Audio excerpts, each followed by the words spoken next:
Höxter, Germany. To the casual traveler, it is a picture postcard town of half-timbered houses, ancient stone walls, and the peaceful flow of the Weser River. It is a place where order, tradition, and Gemütlichkeit, a sense of cozy comfort, are the laws of the land. But in the Bosseborn district, behind the weathered facade of a nondescript red brick house, that comfort was replaced by a darkness so profound it would eventually shatter the national psyche of Germany. People walked past this house every single day. They heard the rustle of the surrounding trees. They saw the mail being delivered. But they never heard the screams.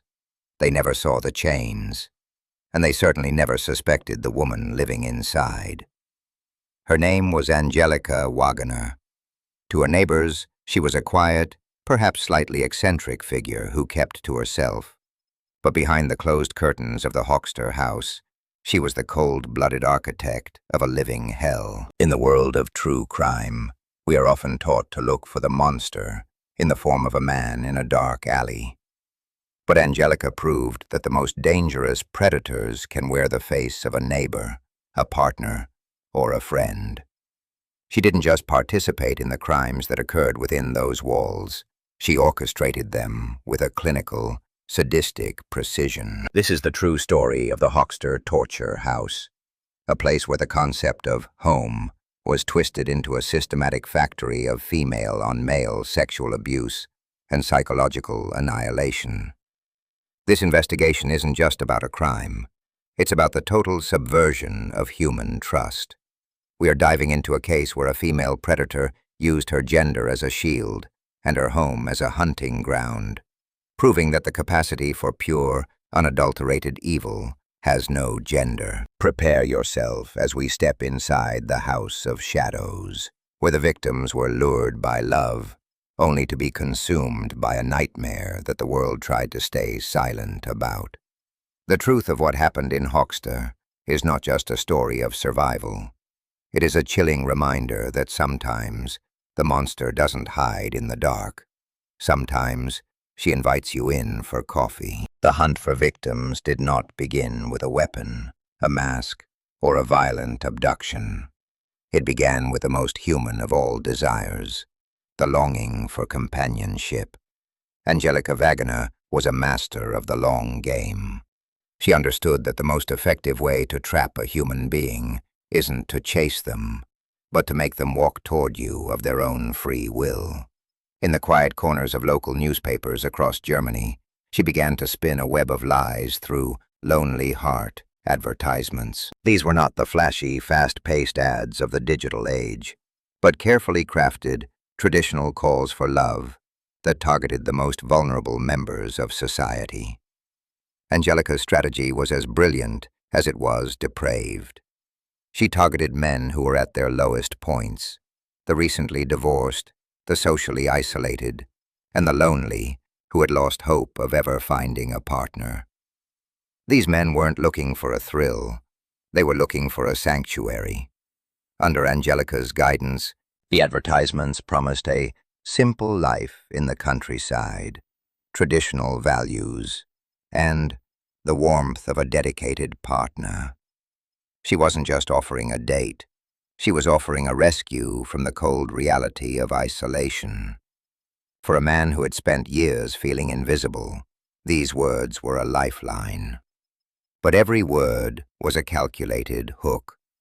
Angelika often acted as the intermediary, vetting the men who responded with the cold efficiency of a predator selecting its prey. Through long phone calls and handwritten letters, she built a facade of domestic bliss. She spoke of the red brick house in Höxter as a place of healing and new beginnings. She created a world where these men felt seen and valued for the first time in decades. The grooming was subtle, emotional, and relentless. By the time a man agreed to travel to the house, he was already psychologically bound to the image Angelika had created. He wasn't walking into a house, he was walking into a dream. The moment the threshold was crossed, however, the dream dissolved into a terrifying reality. As soon as the victim arrived at the Höxter house, the atmosphere shifted instantly. The warm greeting turned into a cold command. The home they were promised revealed itself to be a meticulously designed cage. Angelika would immediately begin the process of stripping away the victim's identity. Their phones were confiscated for their own good. Their wallets and ID cards were taken for safekeeping. Their connection to the outside world was severed before they had even finished their first cup of tea. This was the web of lies in its most sadistic form. Angelika leveraged her gender to disarm her victims, knowing that a man is far less likely to suspect a woman of orchestrating a violent trap. She used their hope as a leash, pulled them deeper into a situation where they were systematically dehumanized. The physical walls of the house were strong, but the psychological walls Angelika built were even stronger. She made them believe that they had nowhere else to go, that no one would believe them, and that she was the only one who truly cared for them. Even as the first signs of sexual abuse and torture began to emerge. The victims were caught in a feedback loop of trauma, trapped by the very lies they had used to hope for a better life. In the House of Shadows, the truth was the first thing to die, replaced by a narrative of total submission that Angelika controlled with a terrifying, absolute power. In the traditional narrative of serial crime, we are conditioned to look for the dominant male and the submissive female. But in the Höxter house, the shadows hid a much more complex and terrifying truth. Wilfried Wagener was the man whose name was on the lease, the man whose hands were often covered in blood. But he was not the architect. He was not the mind. He was the weapon, and Angelika was the hand that swung it. She was the puppet master, a female predator who understood that true power doesn't come from muscle. It comes from the total psychological dismantling of another human being. Angelika's dominance was absolute. She had spent years breaking Wilfried before they even began hunting together. She had conditioned him to follow her every command, turning him into an extension of her own sadistic will. When a new victim was lured into the house, they weren't just entering a physical space, they were entering Angelika's laboratory of human suffering. She established a hierarchy where she was the undisputed god of their small, dark world. She dictated when they could eat, when they could sleep, and even when they were allowed to speak. Her control was maintained through a system of rules that were designed to be impossible to follow. She would set traps, creating situations where a victim would inevitably fail, just so she could justify the punishment that followed. Angelika was the one who decided the severity of the torture. She was the one who observed the victim's reactions with a cold, detached curiosity, often taking notes or recording their screams. She didn't just want their submission, she wanted to own their very consciousness. The neighbors saw a woman who seemed quiet and helpful, but inside, Angelika was orchestrating a symphony of pain. She used Wilfried as the blunt instrument of her cruelty, often forcing him to perform the physical acts of violence, while she watched from the corner, providing the instructions. This dynamic allowed her to maintain a psychological distance while exercising total control. She was the one who ensured the victims were isolated from their families, coaching them on what to say during the rare, monitored phone calls they were allowed to make. She was the one who convinced them that the world outside had forgotten them, that they were worthless, and that their only hope for survival lay in her hands. In the Höxter house, Angelika Wagener proved that the most dangerous weapon isn't a knife or a gun. It is the mind of a predator who knows exactly how to break the human spirit. Once the puppet master had successfully stripped a victim of their identity, the physical and sexual violation began in earnest. The Höxter house was not just a prison, it was a factory of systematic dehumanization. For the men lured into this house of shadows, the trauma was multi-layered. They were subjected to acts of sexual abuse that were designed to humiliate as much as they were to hurt. Angelika and Wilfried would collaborate in these violations, using the victim's body as a canvas for their shared sadism. The torture was relentless and varied. Victims were chained to radiators for days at a time, forced to stay in agonizing positions. They were scalded with boiling water and then blasted with ice-cold showers. Their hair was torn out by the roots. Their skin was burned with cigarettes and lighters. But the physical pain was only a means to an end. The goal was to reach a state of total brokenness, where the victim no longer saw themselves as a human being. In this state, the sexual abuse took on an even darker tone. It was used as a tool of ultimate dominance, a way to prove that the victim had no autonomy left over their own body. For the male victims, the shame was a cage within a cage. Society's silence on male sexual abuse served as the perpetrator's greatest ally. Angelika would taunt them, telling them they were weak, and that no one would ever believe a man could be victimized this way by a woman. She leveraged their own biology and the weight of social stigma to paralyze them. The abuse wasn't just physical. It was an assault on their very definition of manhood. They were forced into degrading acts, often while being recorded, as a way to ensure they would never dare to seek help. The panak, the pure cruelty, of the Höxter House was found in the duration of the suffering. This wasn't a moment of madness. It was a lifestyle of violation that lasted for years. Angelika would monitor the victims' progress, adjusting the levels of torture and sexual abuse to keep them in a constant state of terror and dependency. She enjoyed the godlike feeling of controlling another's existence. The house smelled of rot, fear, and industrial-strength cleaning supplies used to hide the evidence of their crimes. By the time the authorities finally intervened, the victims weren't just injured, they were psychologically hollowed out. They had been subjected to a level of cruelty that challenges our understanding of the human capacity for evil, proving that behind a quiet red brick facade, a female predator can build a monument to suffering that the world will never be able to forget. For years, Angelika Wagener believed she was playing a perfect game.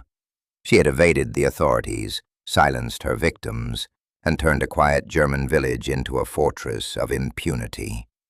But the downfall of the puppet master didn't come from a brilliant detective or a heroic escape. It came from the most mundane of failures, a mechanical breakdown.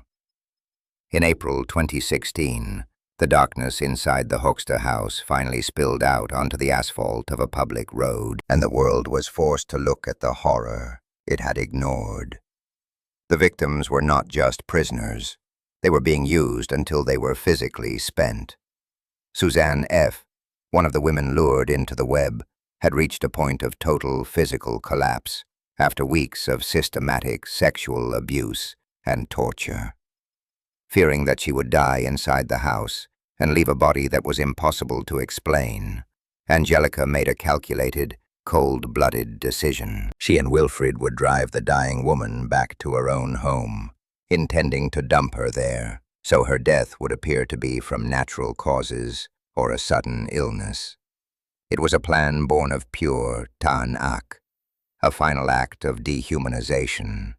But as they drove through the night, the car engine failed. Stranded on the side of the road with a woman dying in the back seat, Angelika's composure didn't break.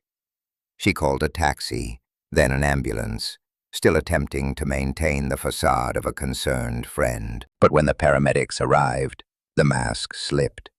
They saw a woman covered in bruises, her skin scarred by burns, her body a map of systematic violence. Suzanne died in the hospital shortly after, but her body spoke the truth that Angelika had tried to bury. The doctors immediately alerted the police, and for the first time, the spotlight was turned toward the red brick house in Bosseborn. The subsequent police raid was like stepping into a nightmare. Investigators found the chains, the radiators, the makeshift torture devices, and the chillingly organized notes Angelika had kept on her experiments. As the news broke, the residents of Höxter were paralyzed with shock. They had to reconcile the image of the quiet neighbor with the reality of a female predator who had orchestrated years of sexual abuse. The investigation revealed that Susanna wasn't the only one. Another woman, Angelika W., had been murdered and her body destroyed in the house's fireplace years earlier. But most disturbingly, the search uncovered evidence of numerous male victims who had been lured, violated, and released. Men who were too ashamed to ever come forward. The fatal mistake had ended the reign of the puppet master, but the scale of the devastation was only beginning to be understood. The trial of Angelika and Wilfried Wagener in 2018 became a landmark moment in German legal history. It was a trial that challenged every societal bias about gender and violence. For months, the courtroom heard the agonizing details of the Höxter House of Horrors. The prosecution painted a picture of a partnership fueled by mutual sadism, but the focus inevitably shifted to Angelika. The world struggled to understand how a woman could not only participate in such acts, but lead them. The defense tried to argue that Angelika was a victim herself, a woman under the thumb of a violent man. But the evidence told a different story. Forensic psychologists testified to Angelika's high intelligence and her sadistic personality disorder. They described a woman who derived a godlike pleasure from the total control and sexual abuse of others. When the verdict was finally read, it sent a wave of controversy through Germany and the international true crime community. Angelika was sentenced to 13 years in a psychiatric hospital, while Wilfried received 11 years. For many, especially the survivors, the sentences felt like a final insult. There was a sense that the legal system had still, on some level, afforded Angelika a gender discount, failing to fully punish the Tan-Ak she had inflicted.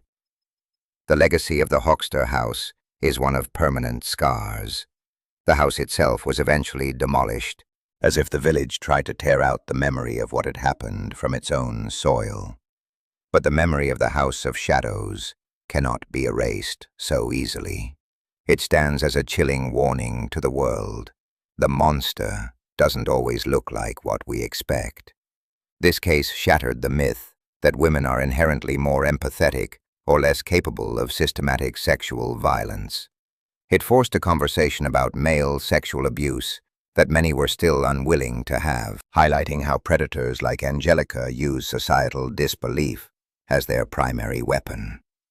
As we close the file on the Höxter Torture House, we are left with a haunting question. How many other shadow houses exist in plain sight, protected by our refusal to believe that a woman can be a puppet master of pain? The survivors of Angelika Wagener are a reminder that the trauma of violation doesn't care about the gender of the attacker.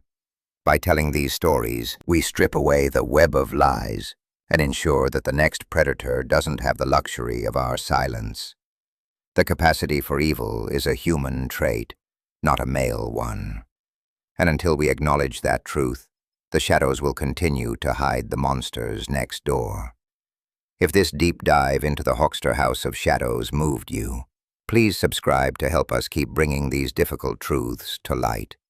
Share this video to raise awareness for all survivors of sexual abuse, regardless of gender. Leave a comment below. Do you think the justice system is too lenient on female predators? Your engagement helps us break the silence. Let's ensure the truth is never buried again.